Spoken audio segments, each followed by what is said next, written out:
Hi there, my name's Bethany. I'm a member of the Diaconate and I also serve on the Women's Leadership Council at Grace DC. I read this verse the other day in John. It's John 10:10. It says, "The thief comes only to steal and kill and destroy. I came that they may have a life and have it abundantly." This verse has been both an encouragement and a challenge to me lately. We can see the thief's destruction all around right now through sickness, instability, isolation, fear, financial stress, loneliness, even death. The thief comes to steal and destroy. But that's just the first part of the verse. Jesus says, "I came that they may have life and have it abundantly." It might be for you, and it has been for me, less obvious right now to see the abundant life that Jesus promises. How are we as Christians to experience and benefit from the abundant life that Jesus brings in the midst of this pandemic? When you think of abundant life, what do you think of? I think of laughing with friends, celebrating gifts the Lord gives. I think of taking communion with all of you. I think of meeting new people and loving one another, of doing things and going places together. Those of you who know me know I'm pretty extroverted, perhaps chronically extroverted. And my MO is to make lots of plans and say yes to just about everything, every opportunity that comes my way. So in this season of social isolation, I've thought of stripping away of my busyness, of checking things off my to-do list, of bouncing from one thing to the next. And to be honest, life has not felt very abundant lately.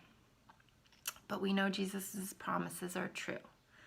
And so my challenge has been to redefine abundance and to claim it as my own, even in this season. So, what does abundance look like for me this week? Well, it looks like long walks in the DC spring where I don't have to worry about being late places. And I can actually notice the flowers and the remarkable architecture of the apartment buildings around mine, which frankly I normally tend to ignore. It looks like basking in the joy of seeing my students' faces, even though it's across a screen and even though it's a face that might not normally bring me a lot of joy on a Monday morning. It looks like being quick to say I'm sorry to my husband, even when we are working from home and sharing a lot of space. It's calling an old friend for no other reason but to hear her voice and to let her hear mine. It's praying and reading and, dare I say it, just being still and silent before the Lord. To be clear, these are not what I would have previously characterized as abundant. So, my question for you is, what does abundant life look like for you today?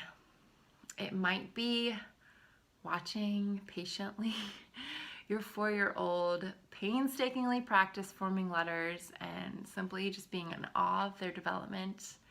It might look like getting to know your neighbors on their stoops and genuinely caring when you ask them from afar, "How are you doing?"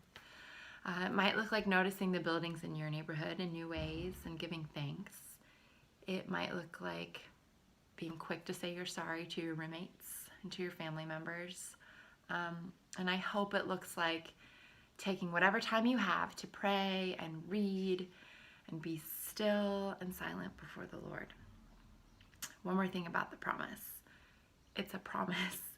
And if you're feeling like your life is not very abundant, like me, I have been so encouraged to remember it's not up to us. Jesus promises this, and He, through His Spirit, is at work in you and in me right now. So this full life comes from Him, and we do not have to muster it up with our own strength. And that brings me a lot of comfort. Sometimes we need one another to remind us of these truths, and if you are feeling alone or worn down, please do not hesitate to reach out. You can use the prayer portal to ask for prayer. It's in the email that you received today. And you can also email the diaconate at diaconate@gracedc.net if there are tangible or spiritual ways that we can support you. We really want to. And we want you to know that We're here for you, even if you feel alone right now. So my prayer for all of us as we tackle another week in which the thief is actively working to steal, kill, and destroy. My prayer is that we might live faithfully and abundantly as sons and daughters of the Lord by basking in his promise for us, that he came that we might have life and have it abundantly.